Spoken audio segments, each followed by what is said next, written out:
Okay, so I'm here with one of the founders of Elevate Red Creek Cabins and RV, and we're going to be doing a house tour of their large cabin. Okay, so right when we walk in, I have an instant question.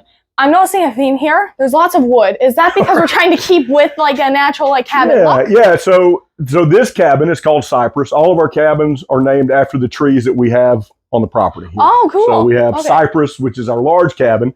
Okay. And the thing about this cabin is that it really was never meant to be a cabin, right? In the first place. So we built it. We wanted a general store look that you'll see. You'll see that as you walk in. It looks like an old general store out of a Western.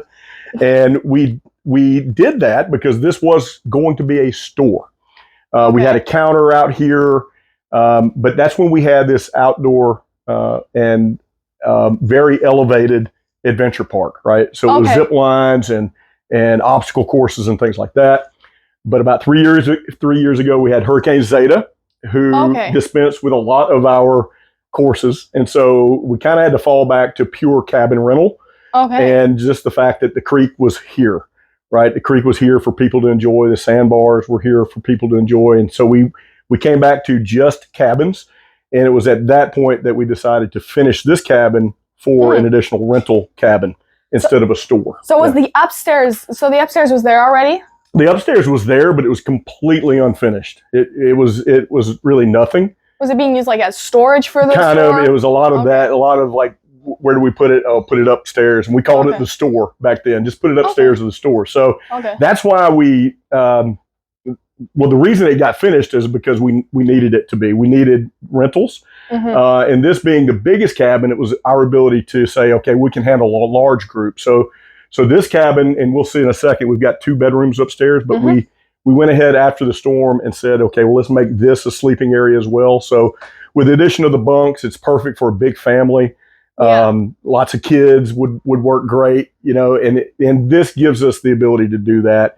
And instead of splitting people up in smaller cabins, to put them all in one big cabin. So moving on, let's head upstairs then. Yeah. So let's do that. You can see you have to get kind of creative with stairs in a place like this as well. So that's another question. You're just having to use space. Yeah. So that's another question. The stairs, we're from Canada. We don't really see a stair design like this. Was this all like? This was creativity. Well, it was creativity on the part of our builder. When we said, "Hey, we've got to access the upstairs. How do you do that and it not be 80 degrees, right?" So they just came in and built a perfectly accessible staircase. It's plenty wide, so we didn't have a problem moving any furniture in or anything like that. And it was well done. I didn't. The beauty of someone who's done it before is that you can kind of rely on their experience to say, hey, what's the best way to do this? Because they understand. Yeah, because we were getting ready to build essentially a fire ladder, I think, which would have been terrible for guests. So it worked out really well. This is my favorite area of the entire cabin, of the man cave that we built. So all of this wood is poplar. This was finished probably 25, 30 years ago. It was planed. We planed it again and put it on the wall. And this is actually this is an uncle of my business partner, Dusty. It was his wood. He's left a long time ago. He went on to be with the Lord a long time ago. So, but this wood was all from his shed that he'd collected, forever ago to build with later. So we were able to use that. It's just really cool. There are a lot of design pieces of this that we love.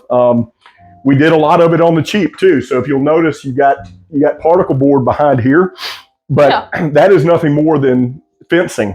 It's just the fencing that you would buy at Lowe's, and we just put it in here, and it again just looks right, because we didn't have enough poplar to go all the way. Yeah. It looks like it is. I know, matches very well. It blended in okay. It's just a little rougher than what we planed. I also like how it's odd pieces, they're all not the same. Yeah, so it gives it character. And even better, and we didn't finish this. If we had finished this, the way poplar is, and you can kind of see it here, but there are variations of green and brown. It just so if we'd finished it, it would have popped out a little bit more. But the way it is, we absolutely love it, and we just wanted to make it look rustic. These rooms are basically identical. They're totally mirror images. Yeah. Yeah. Which one's the master in that case? Whichever one you're in, right? Is whatever you want to call the master. They're the exact same rooms. You can see, a little bit of challenge here with the slope of the roof. It's kind of cool though. It is. I mean, I really enjoy it, but taller people have to be careful because, I'm almost 6 foot. I know. And so you probably hit that a couple times if you tried to enter on this side. But we just had to do with the space that we had. Yeah. And you did well. I built those. Yeah. These were just platforms. These are sturdy. Well, the whole point is, in a rental situation, renters can be fairly hard on items. Last thing you need is this thing breaking. Yeah, we wanted it to be beefy. We wanted it simple and beefy, and so that's what we got with the bed frame. Plus, I was able to just build it in here. I assembled it in here.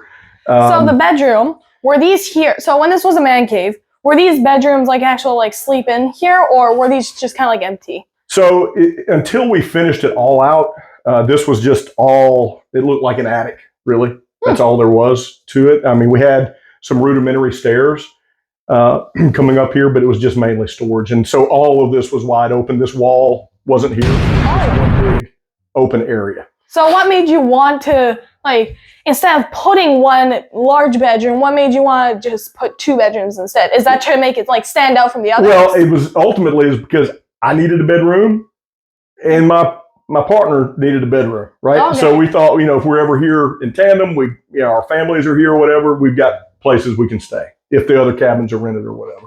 Okay. So it was always, it just lent itself to a 2-bedroom situation. Yeah. So this place, like I said, it's a very, very close replica. Are these the exact same square footage? Exact same square footage. Wow. So we just put essentially what happened is we drew a middle line. Wow. And put the wall right down that line, and it worked. And it worked out beautifully. So it actually was just enough, I think, for a good, I believe this is a queen setup, so it worked out perfectly for a queen bed, and it was plenty of room. Now it's not going to be a place where someone lounges all day. It's not big enough for that, but makes for great sleeping while you're here at the creek. And I think that another thing that no windows in a bedroom does is because where the house that we own, there's tons of windows everywhere, which makes us not feel like we need to go outside because we can just see it. Right. So here, given that there's none, for probably the first time I've felt like I need to go outside. I don't really know what it looks like. Right. Because I need an image, and if I don't have that, then I can't. Then it's just kind of hard to live in. So it's good that people aren't isolated. Yeah, here. but the downside is it is a beautiful view looking that way, right? And so that is the downside. But for me, and this was the selfish part of the design, for me, the moment I see light, I wake up. And I don't care what time it is. If there's light, I wake up. And so that was kind of intentional for me. Dusty just kind of went with it and said, okay, that's fine. So he would prefer a window. The truth is, it would be very simple to put one in. Yeah. Right. But it would also really make people only, if they were to leave a review on Yelp or something, they would just be talking about the cabin and not the whole environment that you're in, which makes people wonder, is the cabin good but the environment sucks? Right. So the fact that there's people can review the cabin and the outside. Right, and it's a really good point. Yeah, it's a good point, Andreas, because we do, and we get a lot of good, we get mostly 5-star reviews. Yeah. Mostly. You see that on Google? In all of those reviews, people they kind of bifurcate their comments, right? One typically will say the cabins are cozy or comfortable, everything I needed. But then they will also highlight why we chose this property in the first place, which was Red Creek is a beautiful, untouched creek, mostly private access for its duration.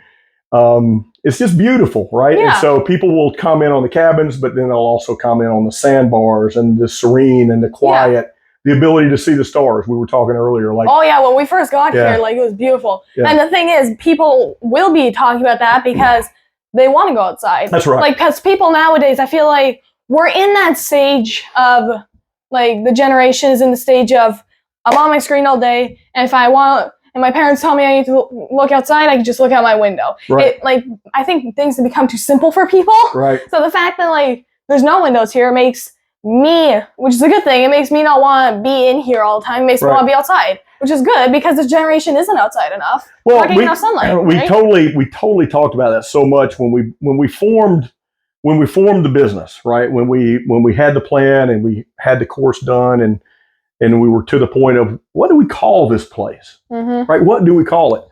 And we were sitting around at one of our, I think it was mine and Donna's house, and we were sitting around our bar and kind of kicking it around. And don't know who said it, but at some point it was, kind of elevate came to mind, because the way you had to do a tree course here was because we have no hills. This is South Mississippi, right? So we don't have many hills.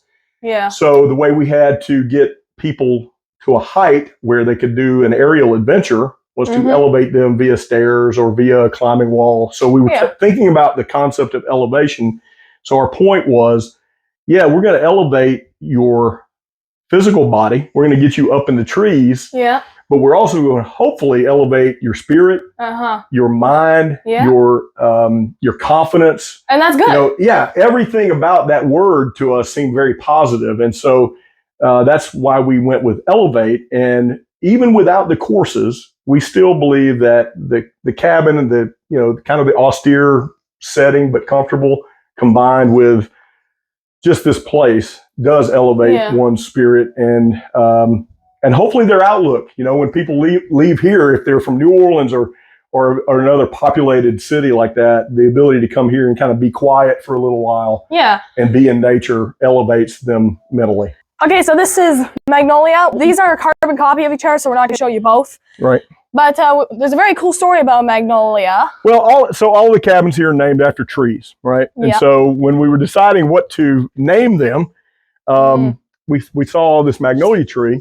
But then my buddy, my business partner, says, "Hey, it's a funny story. My grandmother, not to tell a very long, protracted story, but her nickname given by a very famous person to her was Miss Magnolia." And so we just thought it was a beautiful thing to kind of commemorate her with calling it Magnolia.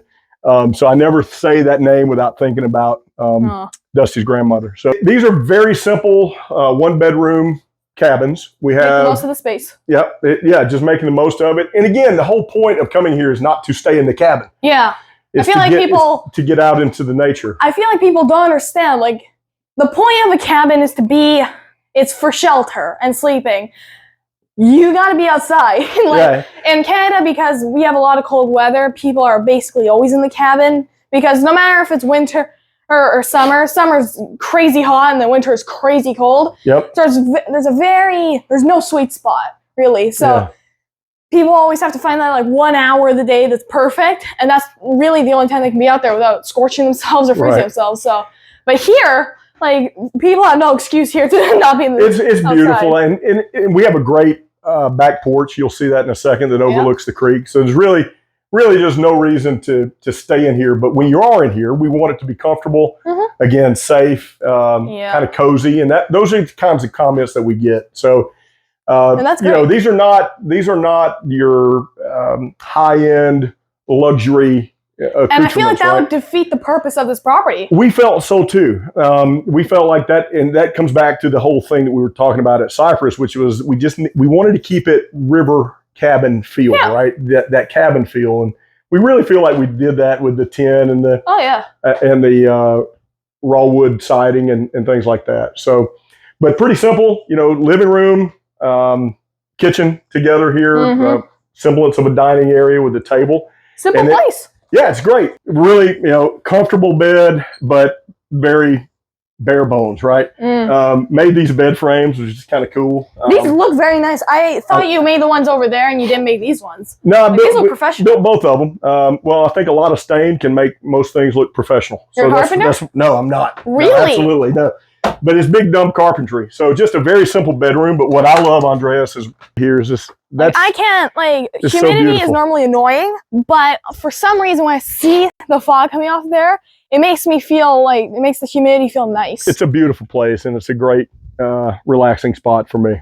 And this, I mean, this is probably like, this is the best way to wake up. You wake up and you go outside, you got this beautiful view. And I feel like I'm kind of missing that Cypress, honestly. You do miss that. You do a little miss bit, that. like, but it also, this spot is the highest spot on our property. Wow. And so it gives you the greatest vantage of Red Creek in all of its glory. So we're just a little more wooded down at Cypress Cabin than we are, and it's further away from the creek's edge. So, and that's because that was, like, it's farther from these because that was the store for people. Yeah, that was the store, and it was never really meant, you know, we didn't mean it to be a rental cabin. If we did, we probably would have tried to move it a little closer.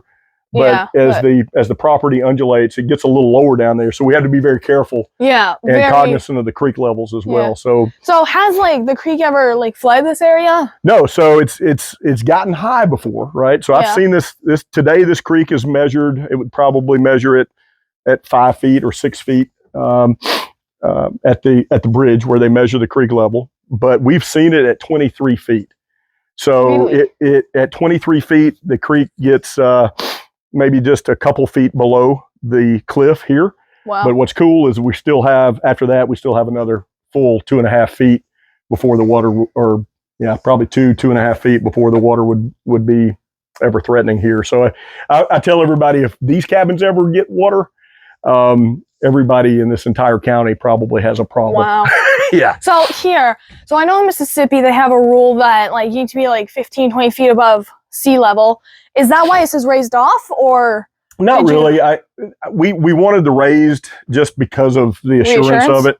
But also just the fact that we don't have to deal with it. We're in a flood zone, and we have to carry flood insurance. Okay. But it's a travesty because we will never get water here. If we do, seriously, if we ever got water here, everybody in this county and the adjoining counties would probably have massive problems with flooding. Not so much us. But yeah, it's part of living on the water. 100%. Yeah. Those are the risks you have. So, and like if we were at a lower elevation, I'd have concern. But we built it very intentionally to not have those problems. And like with us, because like you guys have to worry about water, in Canada we have to worry about snow. So, that's right. So we have our level, we're not raised above the ground at all. Right. And our bottom level is like halfway basement, halfway above the ground. So when there's like 4 feet of snow, you look out, all you see is white. Like you don't, like it's I can't even conceive of that. That's such a foreign concept. Well, the thing is like snow will get to like this high on you, you'll be fine. Yeah, so odd. And it's funny because like these guys are like all already out, they're ready to go. People don't care. Like we have a friend in Kansas, and we were talking to them, and Mom said, "Oh, we got a pretty good snowfall here." And she's from Manitoba, so she said, "Oh, how much?" And Mom goes, "Oh, about 4 feet." And she goes, "Oh, we got a foot here," and the whole place shut down. Oh, yeah. We were still functioning fine, and she's like, "I'm not kidding. My boss told me, don't come to work today. You're gonna die." Yeah. If it's even forecast here, the whole world shuts down. We don't even have to see a snowflake before the whole world will kind of come to a halt. Yeah, in Canada, we're just not prepared for it like you guys are. Like kids in our town, they'll walk to school. School is very close to everybody in town. Right. They'll walk to school. Snow this high. Yeah. We are not equipped. We're not equipped to deal with it. Well, this is kind of pretty equipped because you're off the ground. This would have been. This would have been perfect. But I hope we never see that kind of snow ever. We've had snow here, I think, twice. Really? Since we've had these built, but it's one of those things where it snows, and then the next day it's gone. Then it goes. It's gone. Yeah, snows and goes. It's a good way to put it. Yeah.